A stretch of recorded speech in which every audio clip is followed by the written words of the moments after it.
Eu estou no quinto semestre do matutino e eu vou mediar a palestra Possibilidades e Desafios da Atuação em Psicologia do Esporte, com a palestrante Nicole Paiana e Lucas Caieres. A psicóloga é formada pela Universidade Mackenzie em 2022 e atua atualmente como psicóloga clínica e psicóloga de esporte. Realizou o curso de formação em psicologia do esporte pela CEP em 2020 e 2021. Ela realiza o curso de extensão em psicologia do esporte e atualmente atua nas categorias de base do Barueri Voleibol Clube e também atua como psicóloga na equipe da Universidade Masculina, na equipe da Universidade de Voleibol Masculina do Leve Mackenzie. Sem mais delongas, uma salva de palmas para os palestrantes.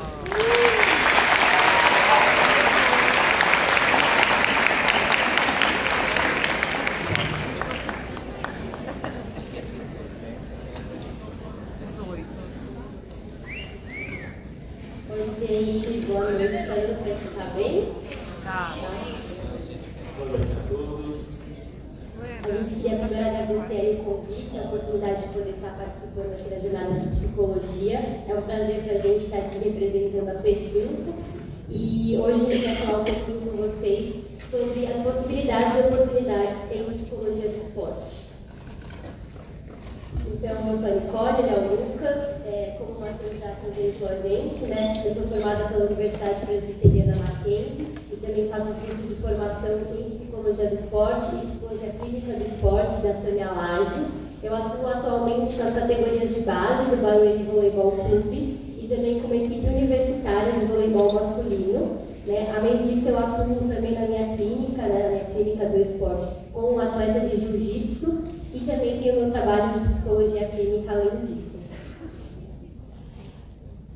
Agora me apresentando um pouquinho, sou o Lucas Caires, também formado em Mackenzie no meio de 2022. Sou especialista em inteligência emocional pela Sociedade Brasileira de Inteligência Emocional. Também fiz o curso de introdução à psicologia esportiva da Praia Team, além de também em outros cursos, mas atualmente estou cursando o curso de preparação mental também da Sâmia Laje. Minhas experiências, sou sócio cofundador da P5, tenho atualmente também trabalhando como projeto de iniciação esportiva e psicólogo esportivo em um colégio.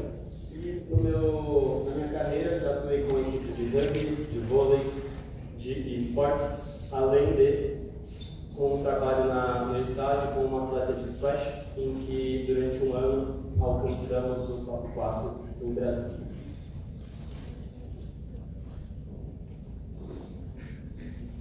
Agora nós gostaríamos, se possível, que vocês acessassem o site mente.com, tem o código ali em cima, 14143818, e, se possível, responder com uma palavra a seguinte questão. Quando eu falo de psicologia esportiva, qual palavra vem em mente? A gente vai dar um tempinho aí para vocês responderem. Se o pessoal puder colocar para a gente, por favor, aí no site da Núcleo de Palavras, está aqui aparecendo no virtual.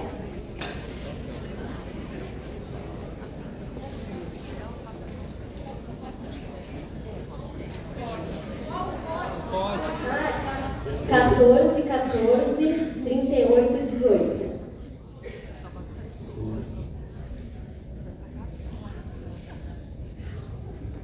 Oi?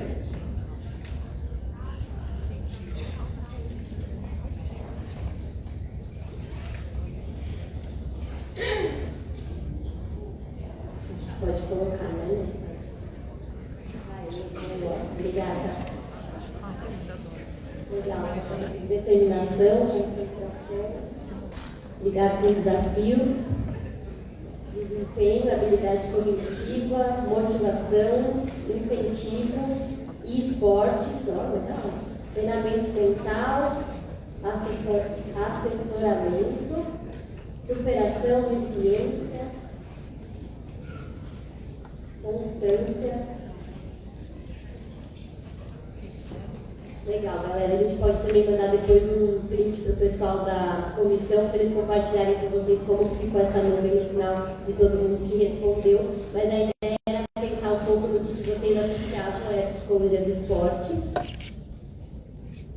Mas podemos voltar para os slides, por favor.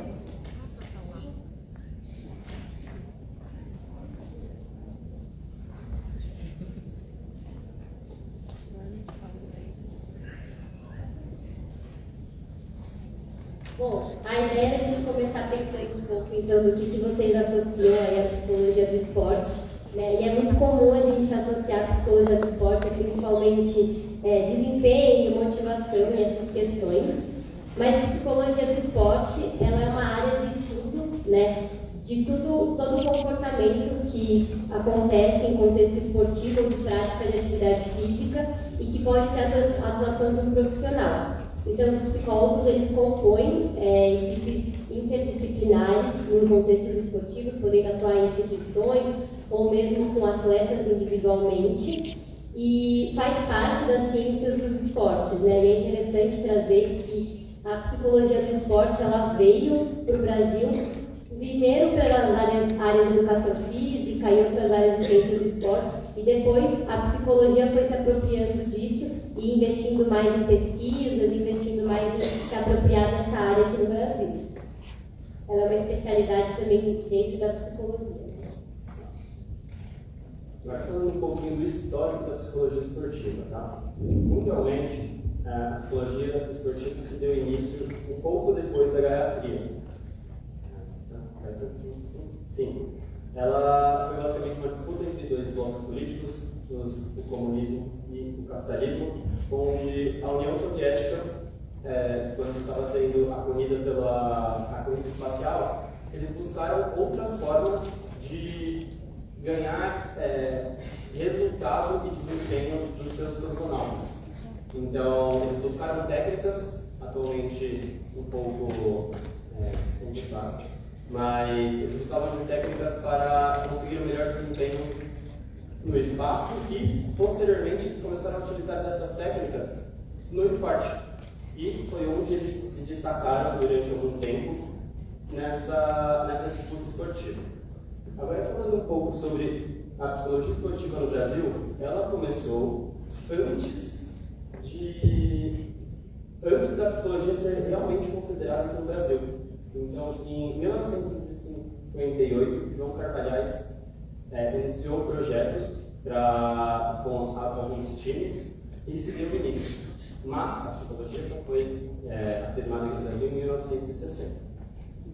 Contudo, em 1986, a psicologia esportiva foi incluída no método APA nos Estados Unidos, e onde começou a ter um acervo maior de pesquisas acadêmicas e mais atuação. Agora, falando um pouquinho mais, voltando para o Brasil, em 92, Regina Brandão começou a atuar com o time de vôlei masculino da seleção, onde ganhou destaque, e em 2002 fez parte da equipe que participou das Olimpíadas. E, juntamente, em 2002, o Conselho Federal da Psicologia aceitou a psicologia esportiva como sua especialidade. Então, começando a pensar um pouco quando a gente fala de oportunidades, né, é importante a gente pensar sobre as possibilidades de atuação. E aí, como a gente tinha comentado, né, no começo a gente normalmente associa a alto rendimento, a desempenho, então a gente pensa no psicólogo, a gente pensa num grande clube, ou a gente pensa naqueles atletas de elite. Isso é sim uma possibilidade, né, tanto você atender e trabalhar com esses atletas em consultório, como também nas instituições. Mas tem outras possibilidades de atuação que a gente trouxe aqui. Então, a iniciação esportiva é uma delas, aí você pode pensar desde categorias de base, projetos sociais, escolas educacionais que têm essa inserção do esporte. Atletas amadores, então quando a gente pensa, por exemplo, no âmbito universitário que a gente atua hoje em dia também, né? São atletas amadores que não têm aquilo seguindo como profissão, ou atletas que praticam, atletas amadores que praticam algum tipo de atividade física como hobby, não levam como uma profissão, mas que buscam também querer algum tipo de acompanhamento, algum tipo de preparo também para isso. Então eles costumam buscar, então às vezes a gente encontra atletas de triatlo, atletas de maratona, que costumam procurar bastante isso, muitas vezes atletas amadores, mas que buscam já esse acompanhamento.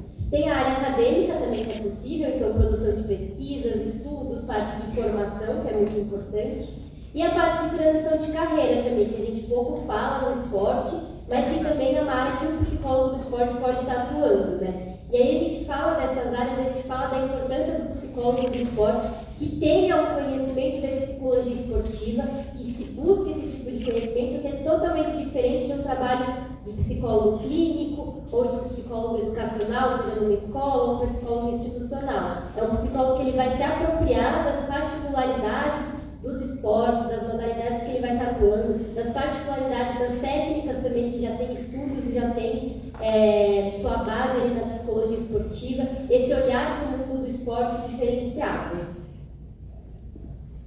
E aí, quando a gente fala então de psicologia esportiva, quando a gente fala dessa parte de estudos também, a parte de entender que a atividade física ela pode ser benéfica para a nossa saúde mental como um todo, também está dentro do escopo do psicólogo do esporte. Então tem muitos estudos que divulgam aí que a atividade física ela pode beneficiar a nossa saúde mental, e acho que vocês devem escutar bastante isso pelas redes sociais, até mesmo em outras matérias a gente fala bastante sobre isso, né?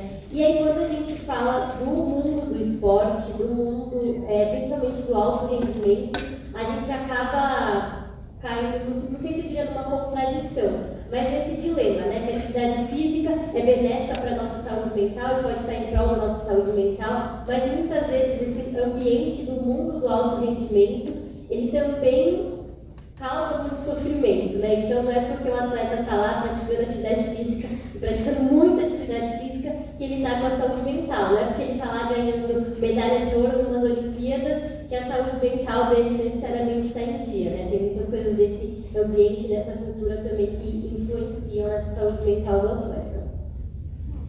E aí saiu uma pesquisa em 2020 que comparava as taxas de alguns transtornos de atletas de alto rendimento com a população no geral. Então, essa porcentagem que vocês estão vendo aí de baixo, que é da linha em marrom, é a porcentagem de transtornos depressivos, por exemplo, em atletas de alto rendimento, e a em azul é da população em geral. Então, nessa pesquisa apontou que as taxas de transtornos depressivos, de ansiedade, abuso de drogas e transtornos alimentares estavam maior em atletas de alto rendimento do que na população geral. Agora, falando um pouquinho dos desafios que nós temos na saúde mental do atleta. Como nessa imagem podemos ver um atleta, seja isso é representado como futebol nessa imagem, mas aqui nós temos apenas, para vocês terem uma ideia, de pressão. Qual é a pressão que esses atletas recebem? Não é apenas a pressão individual, existe a pressão dos patrocinadores que investem em dinheiro, existem a pressão da própria família, da comissão técnica, do próprio desempenho do atleta, fora redes sociais, é muito legal, porém a pressão é um absurdo. E entre outros, como federação, a própria equipe, a comissão técnica, entre outros meios de pressão. E aqui temos um vídeo do Michael Phelps em uma entrevista com seu próprio técnico, em que eles falam um pouquinho sobre... For me as a kid, I had dreams bigger than anybody else could ever dream, and I wanted to be the greatest. I wanted to be the best. Champion is someone who is pushing the limits of their human potential. It doesn't have to be physical. It can be emotional. It can be psychological. Champions have clearly defined goals and a plan to get there. If you have a goal and you want to make it happen, you got to realize that it is 1,000 small decisions made day after day after day after hour that get you there. Successful people make a habit of doing things that failures don't like to do. The greats do things when they don't always want to. I think that's what separates good from good. Certo. E agora falando um pouquinho ainda sobre os desafios, nós quisemos exemplificar sobre um pouco do mundo do alto rendimento.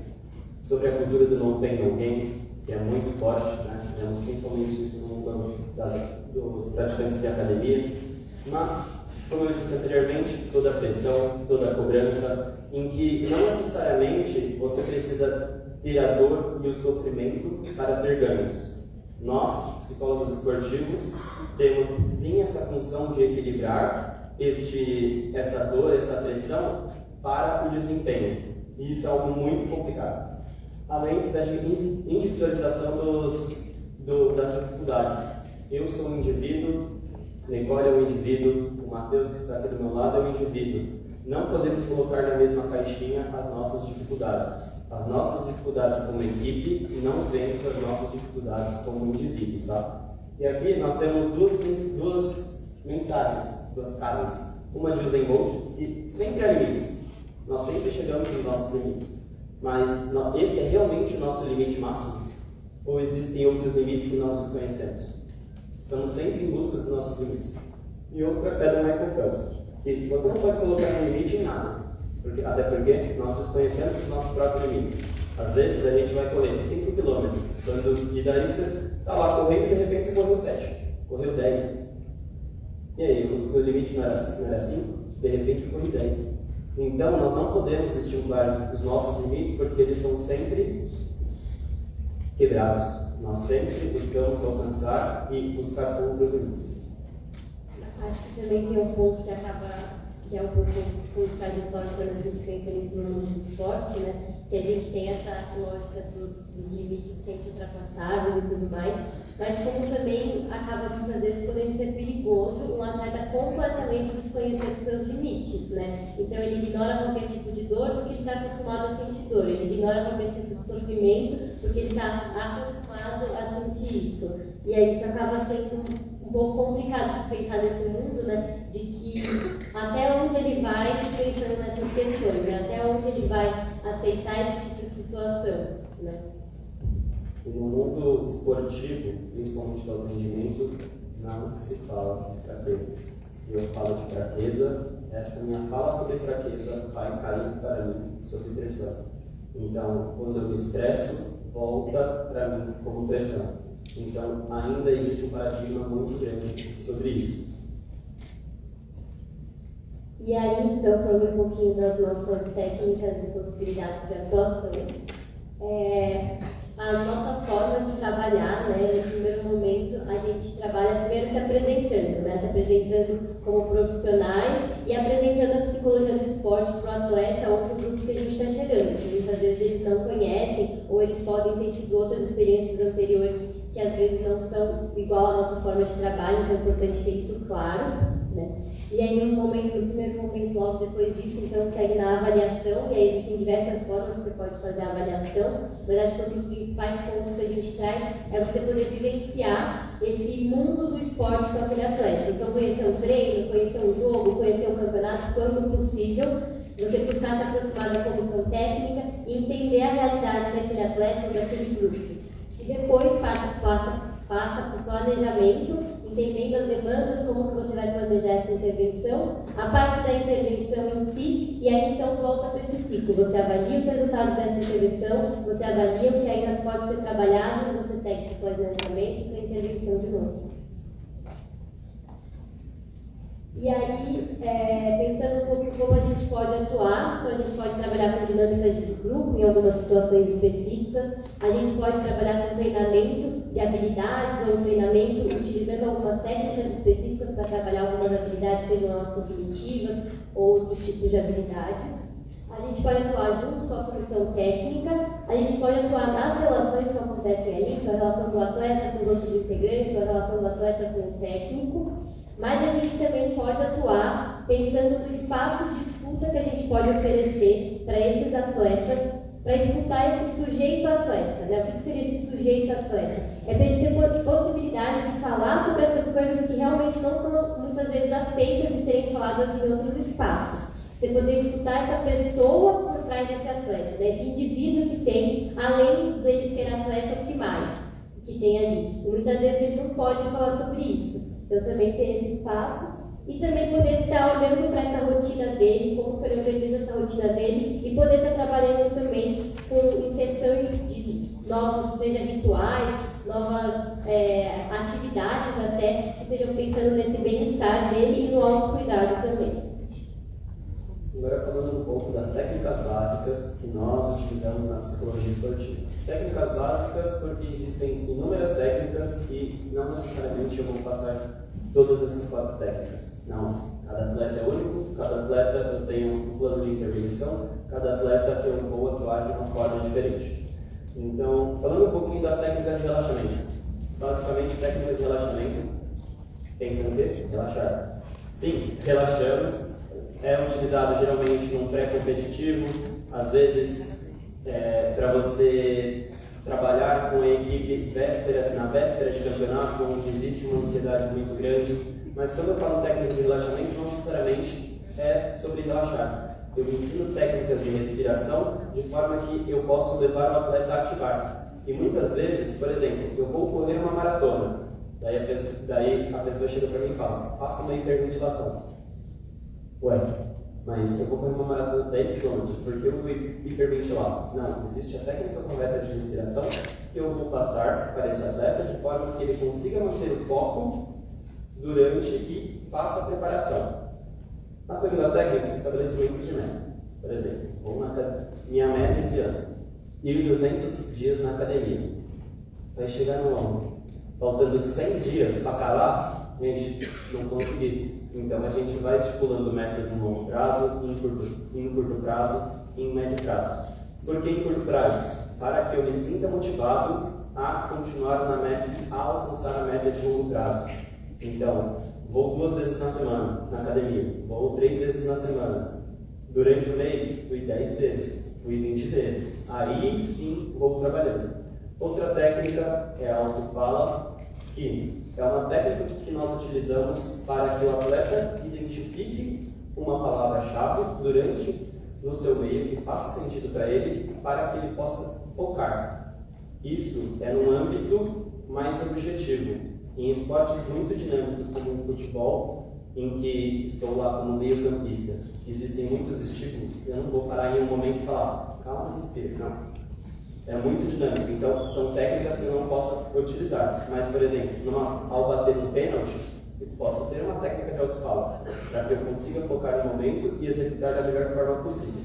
Outra técnica é a visualização, que muitas vezes é utilizada na véspera da competição, em que é uma forma de eu conseguir tranquilizar o meu atleta e que o atleta consiga fazer um planejamento para que na hora de entrar na quadra, entrar no campo, entrar na água, eu já saiba o que eu preciso fazer.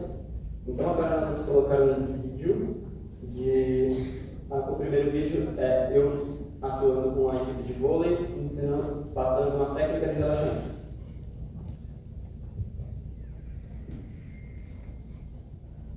Sente que a pressão vai fluindo.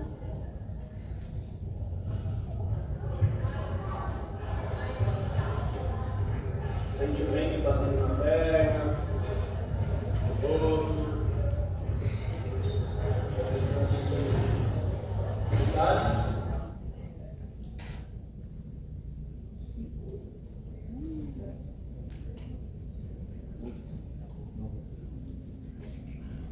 Agora a técnica de respiração, que a Nicole estava atuando também com a sua equipe de vôlei.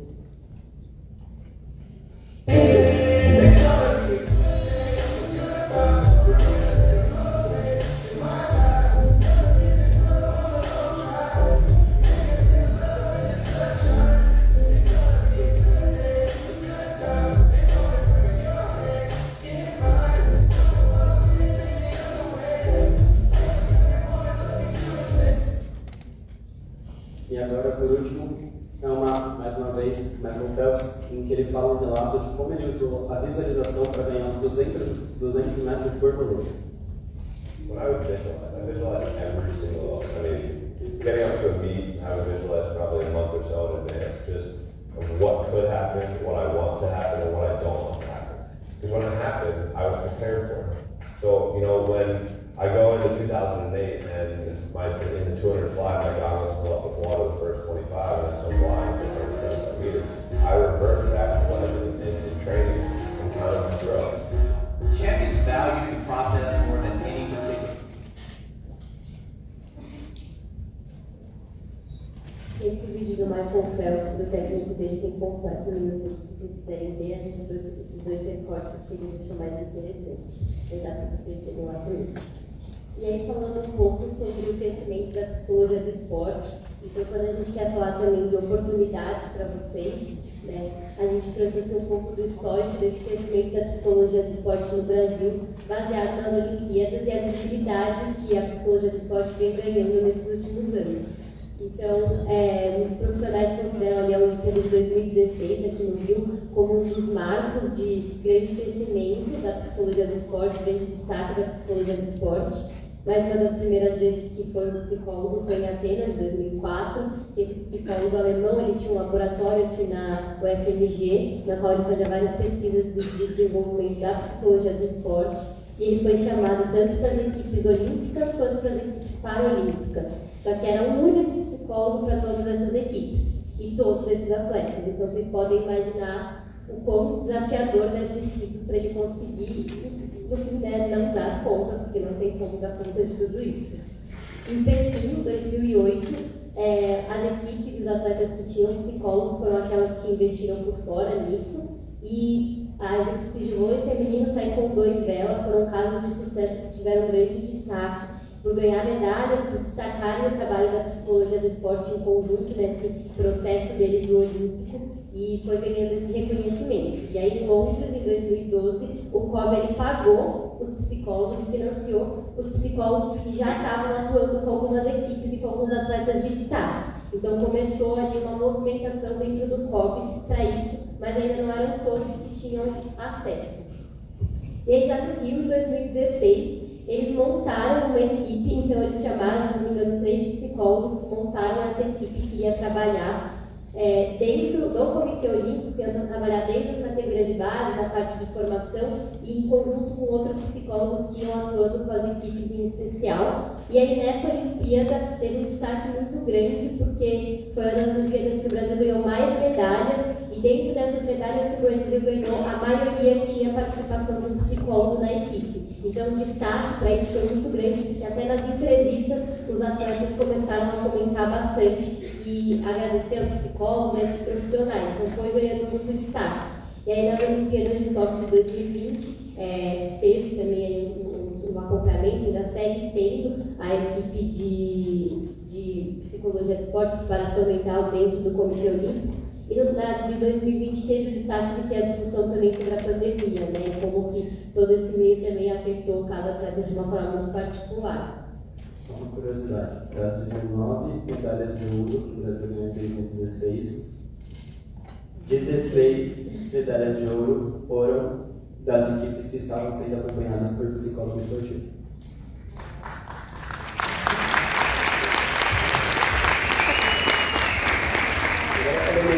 Sobre a mídia e a saúde mental dos atletas, em que trouxemos 3 casos que vieram mais à tona na psicologia do esporte.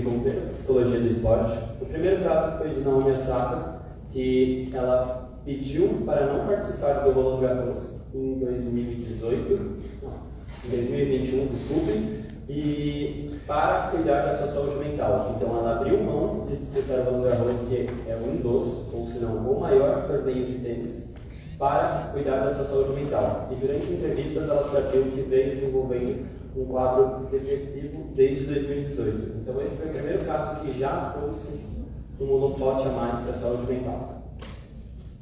E aí a gente trouxe esses casos também, né, para identificar também esse crescimento que a saúde mental no esporte tem tido dentro desse âmbito, né, com esses destaques desses casos na mídia.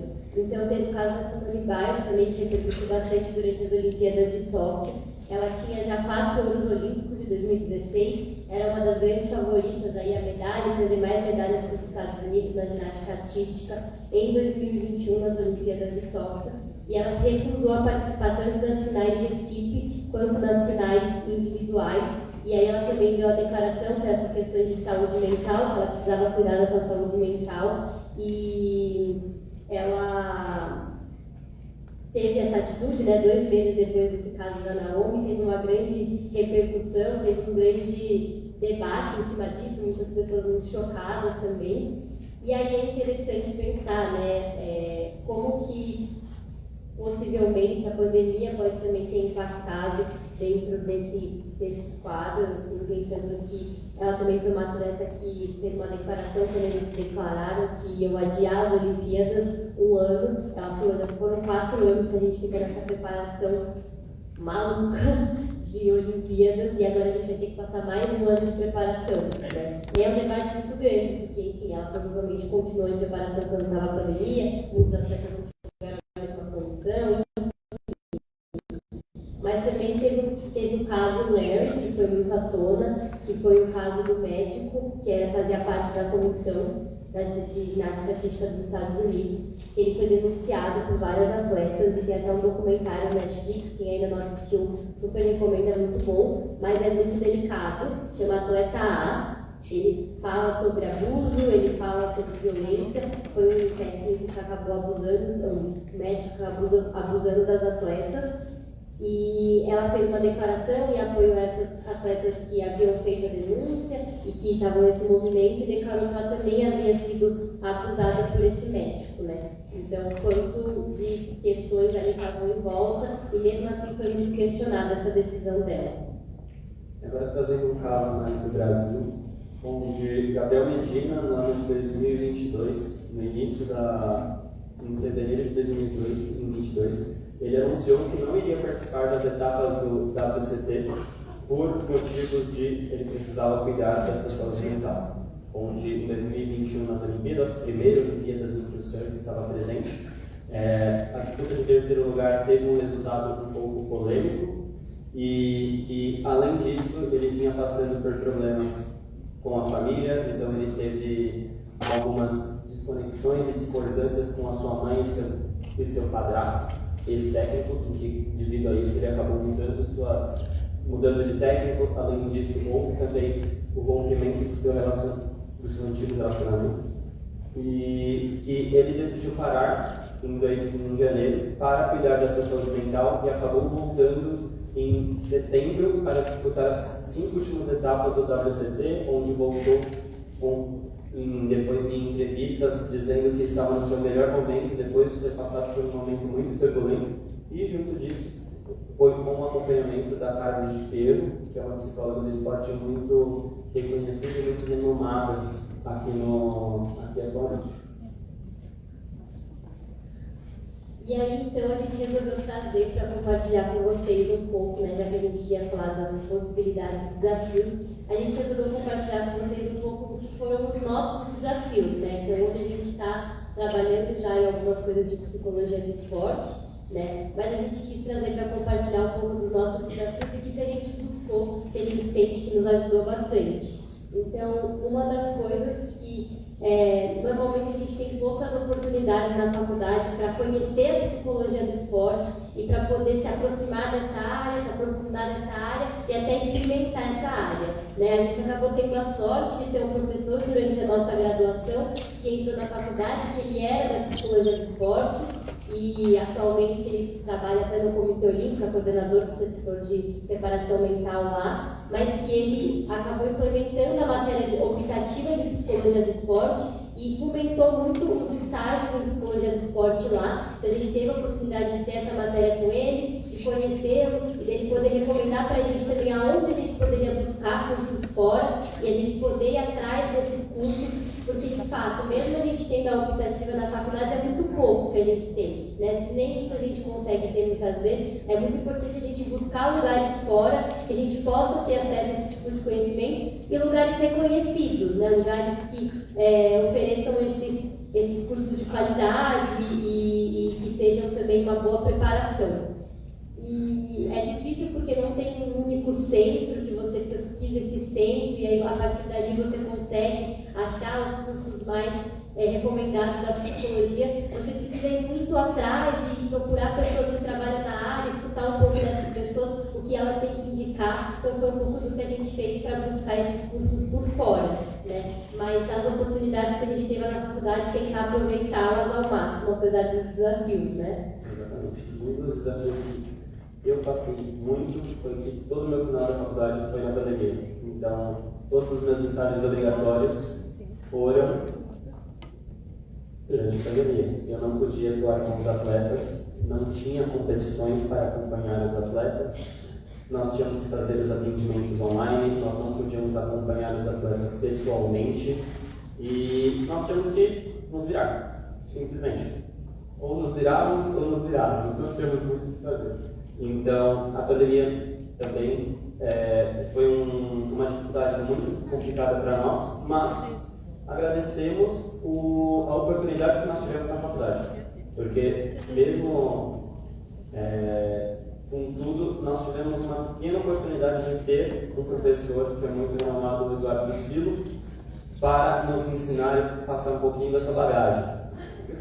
E acho que, acrescentando, né, eu tive a oportunidade de ter uma parte dos meus estágios presencial, no retorno, quase volta, e uma parte online. Mas, de certa forma, a parte online, a gente acaba não podendo ter esse contato da prática de ir lá, de conhecer o espaço, de ver o treino, mas também nos abriu as portas para ver uma possibilidade de trabalhar online com atletas, né? Então, atualmente, esse atleta de jiu-jitsu que eu falei que eu atuo com ele online, ele não mora em São Paulo. Então, eu também não consigo ir nos treinos dele, muitas vezes ir nas competições que não são aqui, mas aí eu busquei estratégias, então ele me manda vídeos das competições que ele já fez, quando tem transmissão ele me manda, eu acompanho a transmissão, eu converso com a comissão técnica, eu peço que ele me descreva mais um pouco do dia a dia dele, de como é os treinos, para dessa forma eu tentar me aproximar mais dessa realidade que é muito importante, né? Outro desafio é por onde começar. Mas esse desafio, eu acho que todos nós passamos e vocês vão passar quando terminar a faculdade. E aí, me formei. O que eu vou fazer? Para onde eu vou? E eu acredito que nós tivemos um norte muito grande. A gente já sabia o que fazer no sentido de eu vou trabalhar com psicologia do esporte. Isso, para mim, era a única coisa que eu sabia que eu ia fazer. Eu vou trabalhar com psicologia do esporte. Como eu vou fazer? Não sei. Mas, como eu disse, nós tivemos a sorte de ter o Eduardo Silo, e ele hoje é um grande amigo, e ele nos passa indicações de casos, ele nos ajuda com a nossa empresa, com supervisões e orientações, e buscamos, a gente tem que ter a cara de pau, sair batendo nos lugares e falar: oi, eu posso conhecer um pouquinho do trabalho de vocês? Eu posso oferecer meu trabalho voluntário para conhecer um pouco de como vocês funcionam? Nicole tem um exemplo muito bom. A gente ia trazer esses exemplos, até porque muitas vezes quando a gente estava na faculdade, a gente escutava que a psicologia do esporte era uma área possível, mas é muito difícil. É uma área que só entra por indicação, raramente você acha vaga aberta, então, é muito difícil. E a gente estava nesse dilema, tipo, poxa, eu quero muito, mas se é tão difícil assim, e aí, né? Eu nunca vou conseguir, não tem portas abertas, enfim. E pra gente é muito legal a gente poder estar aqui hoje falando de psicologia do esporte, porque a gente se formou recentemente e quando a gente recebeu esse convite de poder estar aqui falando sobre psicologia do esporte, a gente fala, cara, onde a gente puder estar falando sobre isso, podendo levar para mais pessoas conhecerem a área, poderem ter essa oportunidade, quem sabe poderem abrir os olhos e pensar, nossa, é uma área possível, que apesar dos desafios é possível, a gente fica muito feliz, né? Então eu tenho uma dessas histórias de bater na porta com cara de pau, que no Barueri, que eu estou atuando hoje, é uma equipe de voleibol, que tem aqui, tem essa categoria de base, e o adulto, e aí eu fiquei sabendo que tinha uma psicóloga trabalhando lá. E aí eu fui na cara de pau, consegui falar com ela e falei, olha, eu posso ir aí, tipo, só para conversar com você, conhecer como está o trabalho, conhecer o lugar, tem que explicar como você trabalha e tudo mais. E ela falou, tá bom, vem cá, a gente conversa. E aí fui lá, conversei com ela, e ela falou, vem mais um dia aqui, vem acompanhar, vem ver como é, vem ver um dia de uma dinâmica. E aí eu fui lá mais um dia.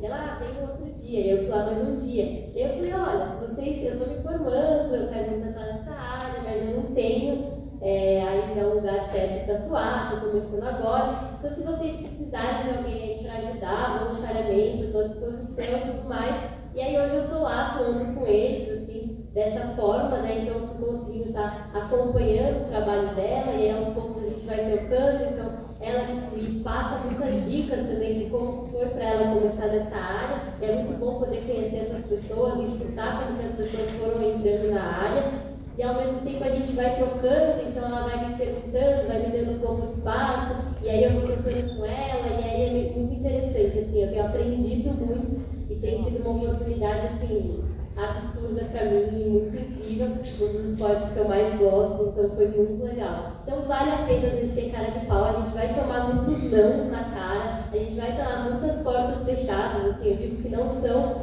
todos que são anjos, que nem essa psicóloga que me acolheu ali, de portas abertas, literalmente, mas vale a pena, assim, às vezes ter cara de pau, ser um pouco insistente, né?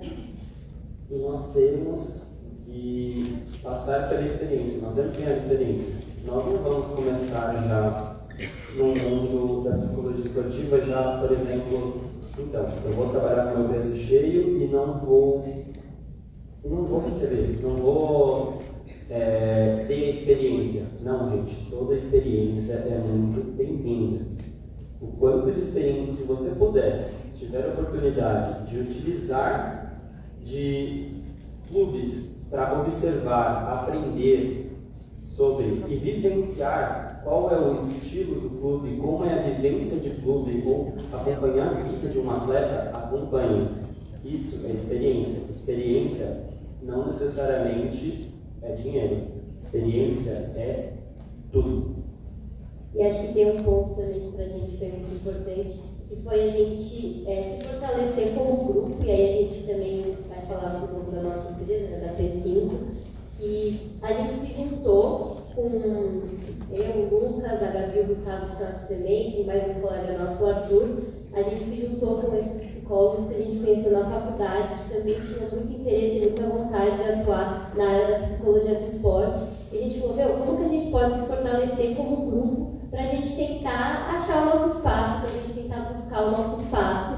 E aí a gente se juntou e a gente começou a ver aonde a gente tinha oportunidade, onde a gente tinha possibilidade. E aí a gente viu no meio universitário uma possibilidade da gente também poder estar atuando como grupo e poder estar se fortalecendo ali, a gente poder estar usando o nosso network também, das pessoas que a gente foi conhecendo. Então fazer esses cursos fora também são muito importantes para você poder ir conhecendo pessoas desse meio, que podem ajudar de diversas formas nessa inserção na área. E aí a gente começou a se fortalecer aí como grupo, começamos a atuar como grupo. E agora a gente está abrindo essa empresa aí de psicologia do esporte, que a gente busca podendo estar presente em mais espaços, mas também um dos nossos propósitos é a gente poder também fortalecer e ajudar outras pessoas que são estudantes, que têm interesse na área, são pessoas que estão terminando a faculdade, que se interessam por entrar na área. Então a gente tem projetos aí que a gente está fazendo, está em construção, que vai ser voltado aí para estudantes, vai ser voltado para psicólogos em formação. Então acompanhe o nosso Instagram, acompanhe a nossa página, que a gente vai estar mais para frente aí divulgando esses projetos que estão em construção. Mas que um dos nossos objetivos é esse também, poder fortalecer, né, outras pessoas, assim como a gente se fortaleceu como grupo. Agora, somente uma recomendação. Nossos sócios, a Gabi e o Gustavo, que estão aqui na primeira fileira, eles participaram de um podcast da Tribe Team, uma empresa de psicologia esportiva, com Eduardo Silo, Henrique Carpediani e Marcelo Chapa, em que eles falam um pouquinho nesse podcast sobre como foi começar com a psicologia, na psicologia do esporte. Então é um bate-papo muito legal, de 30 minutos, 35 minutos, em que eles conversam, batem papo também sobre como foi para eles começar. E é muito legal, é uma recomendação que nós deixamos para você, para as outras que demos. Mas fica aí a dica, tem no Spotify, se você colocar lá Tribecast, episódio número 4, como começar no esporte, vocês vão conseguir visualizar.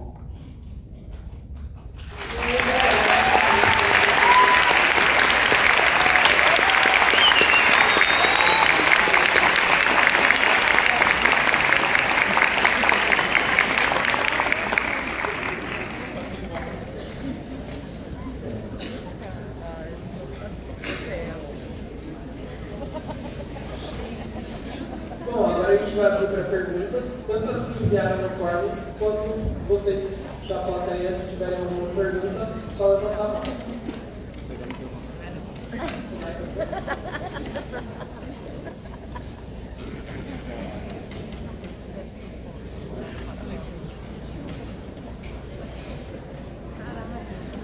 A primeira pergunta qual a visão de vocês em relação a atuar com atletas que praticam artes marciais / esportes violentos? É possível progredir?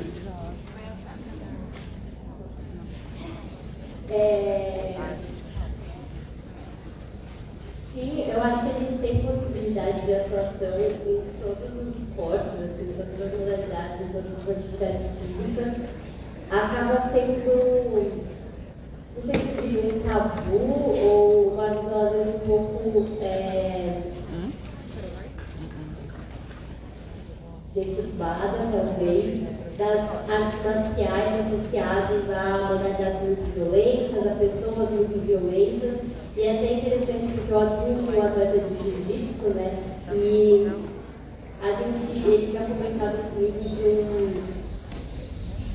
caso que saiu na mídia, assim, de um ex-atleta que tinha sido preso por violência, alguma coisa assim. E aí ele falou, caramba, como é difícil pra gente ser atleta dessas modalidades, assim, de luta, enfim, quando saem notícias dessas, porque mancha muito a nossa imagem, mancha muito a imagem do esporte, que as pessoas muitas vezes associam somente à violência, somente a pessoas violentas, enfim, e não é isso, assim, não é isso que as artes marciais, que as lutas pregam, não é isso que esses atletas muitas vezes pregam, né? Infelizmente acaba que esses casos que eu queria até arrisco dizer, né, que são casos mais específicos e raros, individuais, acabam levando esse nome dessa arte marcial, dessa luta específica, e acaba virando para isso. Mas é sim muito possível atuar, e acho que tem diversas formas, assim, entendendo a particularidade de cada modalidade, entendendo a particularidade de cada luta, a particularidade de cada arte marcial, e os objetivos específicos daquele atleta, os propósitos daquele atleta, enfim. Não sei se eu respondi a pergunta, mas qualquer coisa pode falar mais e a gente continua. Alguém da plateia tem alguma pergunta? Tem aqui comigo o Bruno, aqui em cima. Oi, pessoal. Eu queria abordar o cenário dos esportes eletrônicos, né? E-esportes. Duas perguntas, rapidamente, por desencargo de consciência. A primeira, existe psicologia no esporte voltada a esse público? E se sim, como ela está atuando? É ascendente, é deficiente? É isso.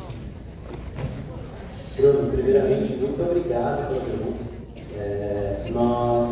Eu tive a oportunidade de estagiar junto com o Arthur também, com o time de esporte. E vou te dar uma notícia muito boa. O esporte é atualmente o esporte que mais contrata psicólogos do esporte.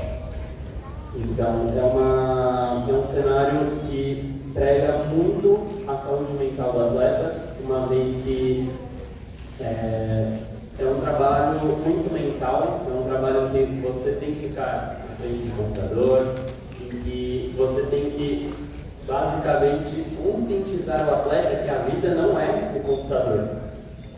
Você tem que tirar o atleta do computador, você tem que ensinar, e é um trabalho muito legal. E a aceitação está sendo muito grande, porque os resultados são muito certos nesse quesito, obviamente com todo o trabalho de dedicação em conjunto. Então, sim, existem cursos especializados para isso, para a psicologia do esporte. Depois, se você quiser, a gente pode conversar. Se não me engano, a Private Team teve um curso desse recentemente sobre esportes, tá? Mas existe sim, e é o esporte que mais está ascendendo com a psicologia do esporte recentemente. É bem valorizado mesmo, o trabalho é bem legal. Obrigada. Tem mais alguma pergunta da plateia? Tem gente sim. aqui na frente. Eu já vou aí na frente, vou só passar o microfone para o Lucas. Oi, Lucas. Boa noite. E agradecer também pela palestra, porque é um sonho que eu tenho de trabalhar com psicologia no futebol, que é o esporte que eu mais amo assim, na vida, e ver vocês começando também isso é muito importante, acho que muito no Brasil, né? A minha pergunta, vocês falaram no começo sobre trabalhar categoria de base e tal. A gente vê que a maioria dos atletas que o futebol, né, que é o que a gente ficou olhando, vem muito da periferia, que às vezes cresceu assim, pai e mãe, poderia ter ido para outro caminho e acabou conseguindo chegar. Queria ouvir a opinião de vocês, como que trabalha a cabeça desse cara que até ontem ganhava, sei lá, R$50, R$5 no farol, e agora está recebendo 40 mil por mês, sabe? Queria ouvir isso a opinião de vocês. Obrigado. Obrigada, Lucas. É Lucas, né? Pela pergunta. É bem interessante assim, pensar nessa parte, né?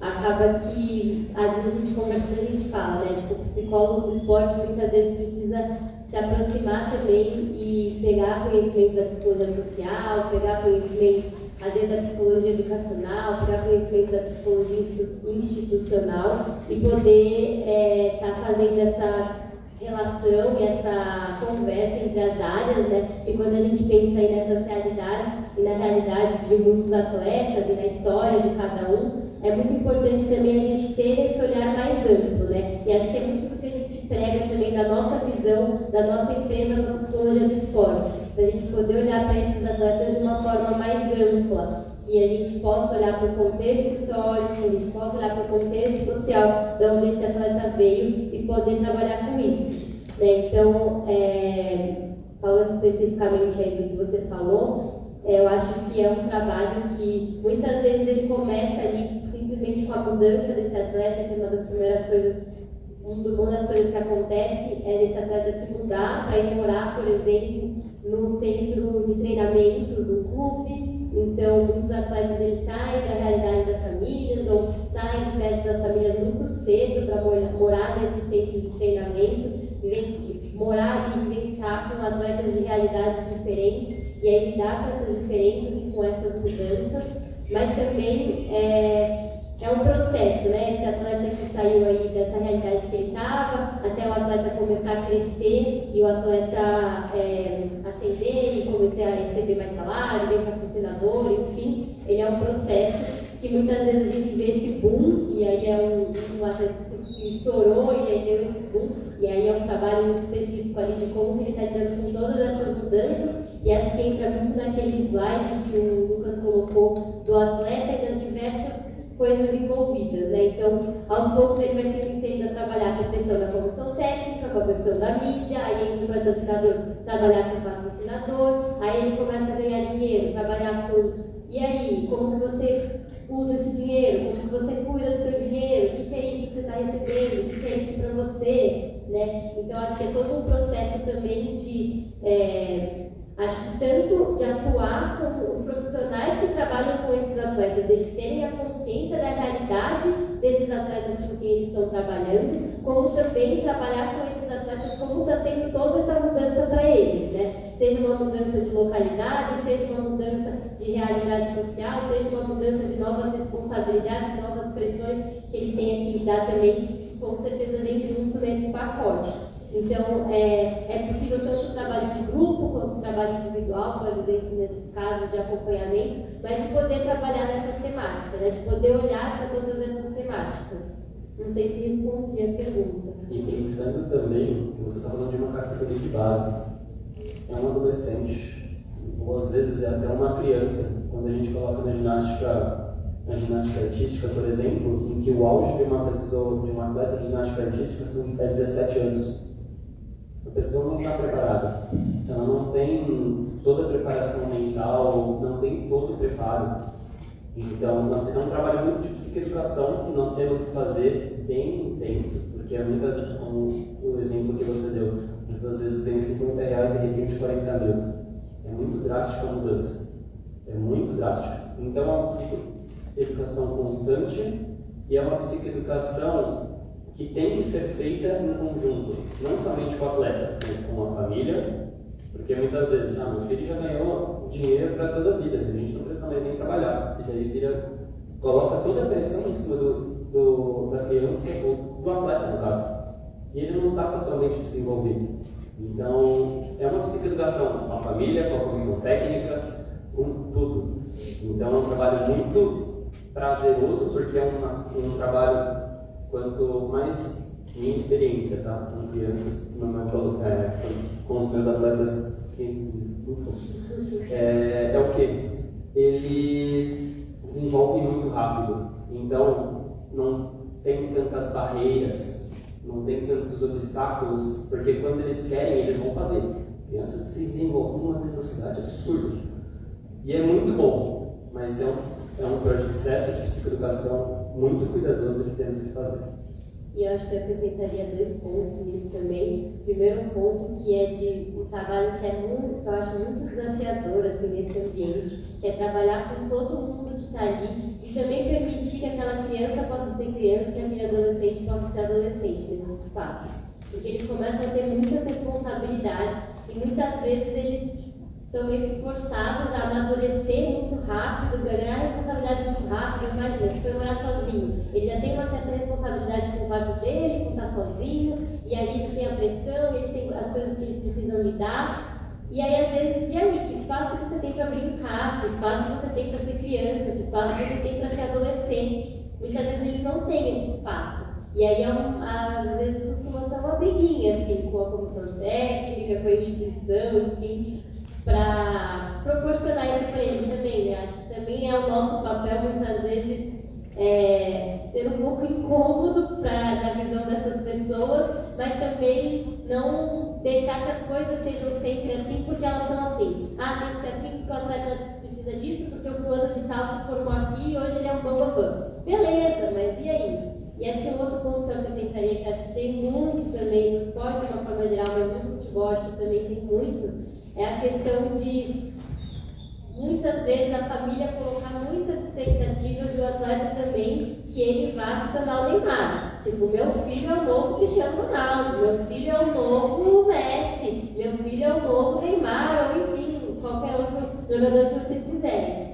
E nem são todos aqueles atletas que estão ali na categoria de base que vão se destacar, que vão virar, que vão ter oportunidade. Então, é trabalhar um pouco dessas expectativas também, dessa pressão, tanto do atleta quanto da família. Responder? Outra pergunta aqui.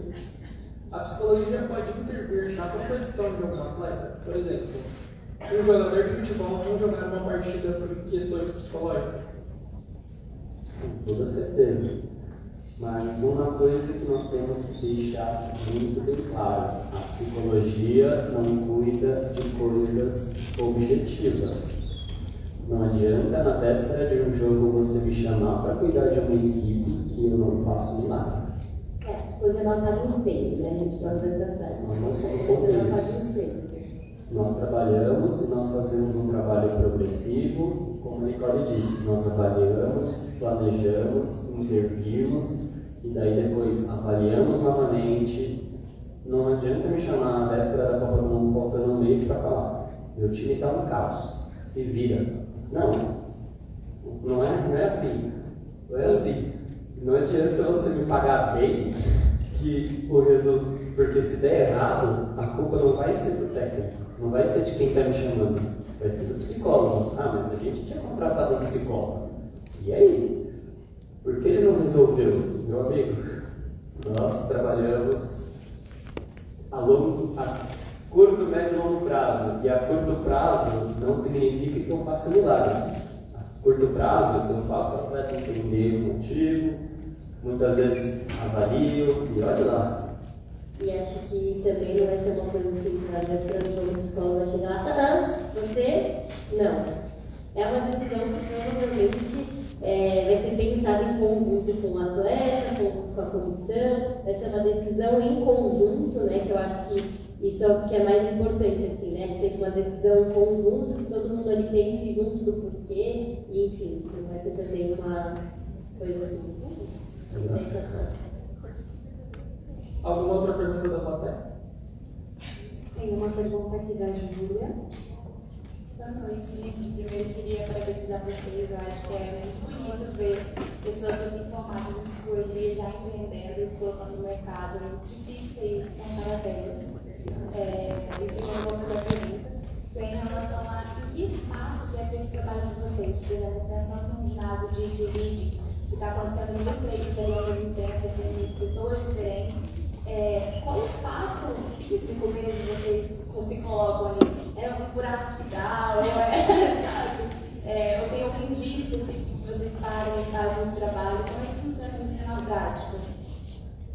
É bem diverso, assim, tipo, a gente até fez essa própria pergunta, porque é isso, assim, é ali no ginásio, no meio da quadra, sentado no chão, é ali no tatame, é onde tiver o espaço, e muitas vezes é inclusive onde o atleta está, assim, às vezes onde ele está é onde ele fica mais confortável, tinha relatos de pessoas, se eu não me engano, era no nosso estágio da faculdade, mas eu não sei se era nisso ou se era em outra supervisão, que a atleta fazia o atendimento online, mas ela ia para o meio do campo, sentava no meio do campo sozinha e fazia o atendimento de lá, que era o espaço que ela ficava confortável. Então, assim, é aonde dá, né? Às vezes a gente fica ali na arquibancada, a gente fica ali na quadra mesmo. É claro que a gente busca, se é uma conversa individual, enfim, a gente busca sempre tentar, de certa forma, que o ambiente que a pessoa seja confortável. Então, que não esteja a gente perto escutando, enfim, tenta enquadrar em um cenário que fique mais confortável, que também preserve ali aquela conversa, mas é no espaço que tem e é no espaço que você consegue construir. Então, por exemplo, a experiência que eu tenho lá no Barueri, a gente começou assim, né, e a gente faz o trabalho com grupos, e aí a gente conseguia, quando a gente conseguia marcar os grupos, tinha. Hoje a gente tem um dia da semana e um horário fixo, que é combinado já, que elas já sabem. Nos times universitários também, a gente tem um horário fixo combinado com todos os atletas, que é quando a gente vai fazer intervenção. Lá no Barueri a gente conseguiu uma sala que a gente colocou algumas coisas, alguns materiais disponíveis e que a gente consegue fazer as atividades lá, e quando a gente está fazendo uma conversa, a gente também conseguiu esse espaço lá. Então a gente vai construindo muito desse espaço também, mas a gente faz onde dá. E um outro aspecto muito curioso de se falar, principalmente nas nossas experiências do universitário, é que às vezes a atlética oferece a psicologia esportiva e daí a equipe aceita. A comissão técnica não está sabendo de nada. Daí você chega lá pro técnico: oi, tudo bem? Eu sou psicólogo, vou começar a falar do seu time dele. Eu vou deixar uns 5 minutinhos no final do treino para você falar com a equipe, tá? E aí, gente? Como é que faz?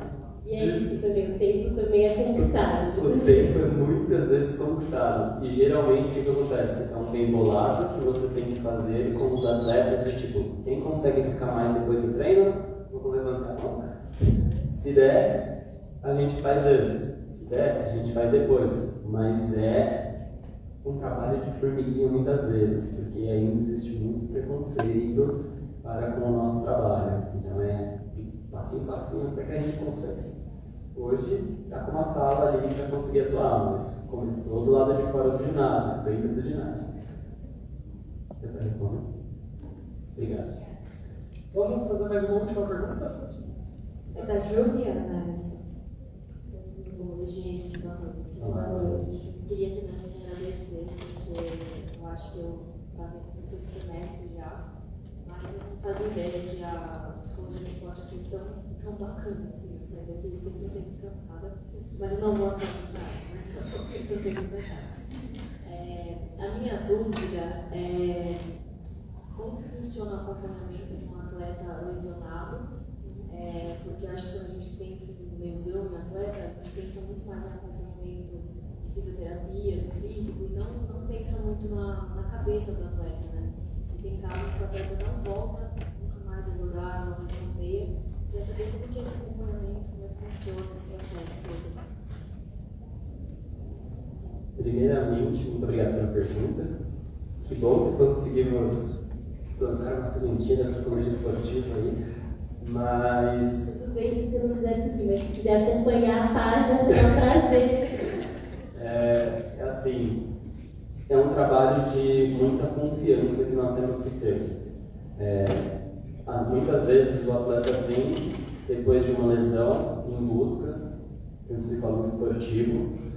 E daí é um trabalho de quê? Confiança, que nós temos que entender o que aconteceu com o atleta, para trabalhar a confiança, para ele entendendo que, independente da gravidade da lesão, obviamente tem lesões que não dá para mudar, mas que se for uma lesão que se submeteu à cirurgia, existe todo um processo de confiança que nós temos que trabalhar com o atleta. Não é um trabalho de curto prazo, como dissemos, mas é um trabalho que, juntamente com a equipe de fisioterapia, a gente vai fazendo coisas de um plano de ação em que nós conseguimos reinserir esse atleta aos poucos. Porque, né, às vezes, fiz 10 sessões de terapia, você pode voltar a fazer. Beleza.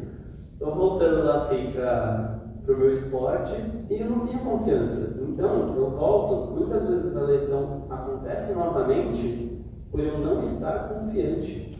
E eu falo por experiência própria, né? Eu já me lesionei e daí falei, estou liberado para voltar. Não tinha confiança, lesionei de novo, daí foi o outro joelho. Mas isso acontece e é o que? O trabalho de confiança que nós temos que fazer através justamente das ferramentas. Então é um trabalho progressivo. Por exemplo, eu jogava rugby, então, por exemplo, me lesionei. Depois de todas as sessões de fisioterapia, volta. Você pode voltar a correr. Começa a correr no campo, para você voltar a ter o contato. Aí depois de 3 semanas, volta, mas o quê? Trabalhando. No caso, nós como psicólogos, vamos trabalhando. Como é que você está se sentindo? Você está sentindo junto com o fisioterapeuta. O fisioterapeuta cuida da parte motora e nós cuidamos. Beleza, como é que você sentiu a confiança nisso? E daí a gente vai montando um plano de ação. Lembra da técnica do estabelecimento de metas? Então a gente vai, a meta daqui a um mês, você conseguir voltar a trotar junto com o plano do fisioterapeuta. Mas daí, como é que você está se sentindo? Alcançou esse estabelecimento de metas? A gente vai colocar uma meta para daqui a 3 meses, você está conseguindo mudar de direção e dar seu pique máximo. Mas, no trabalho aqui, semanalmente ali, acompanhando, estabelecer as metas, mudando, avaliando dali de acordo. Obviamente, vamos já respeitando sempre os limites que o atleta está nos apresentando e o atleta que vai nos dizer até onde ele consegue ir. A gente não vai forçar nada, mas é um trabalho de longo prazo, porque a confiança a gente não vai ganhar imediatamente, assim como a E acho que é legal também que a gente pode participar também desde o início, por exemplo, da notícia da lesão, se vai ser um caso de cirurgia ou não, porque muitas vezes o atleta se lesiona, dependendo do militar, ele vai para o primeiro contato com o médico, com o fisioterapeuta, vai precisar de exames para saber se vai precisar ser cirúrgico ou não, porque dependendo do caso demora mais, enfim. Então a gente pode participar desde o início desse processo, né? E nesse acompanhamento, e muitas vezes também nessas expectativas. Então, enquanto o atleta está lesionado, cara, ele precisa ter muita paciência. Eu acho que é uma das coisas que ele precisa ter, porque ele vai ver os outros, sei lá, adversários, os outros companheiros de time treinando, evoluindo, e aí começa a bater insegurança. Se eu perdi no lugar, isso não sei o quê. Aí quando ele volta, ou ele está com pouca confiança, ou ele está com pouca confiança, mas ao mesmo tempo ele também queria voltar como ele estava antes, e acha que ele está para trás, volta com muitas expectativas, e aí precisa construir tudo de novo. Então é todo um trabalho, acho que também de expectativas que tem que ser feito ali, e é muito importante estar alinhado com os outros profissionais que estão trabalhando com esse atleta, mas é muito importante ter esse acompanhamento também. Ótima pergunta, obrigada. Palmas para os palestrantes.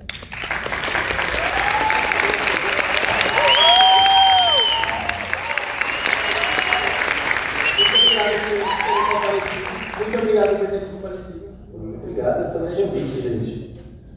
A gente vai ter um sorteio de 2 bolsinhas dessa e um cordãozinho. Quem tiver só ganha quem tiver aqui. Aí.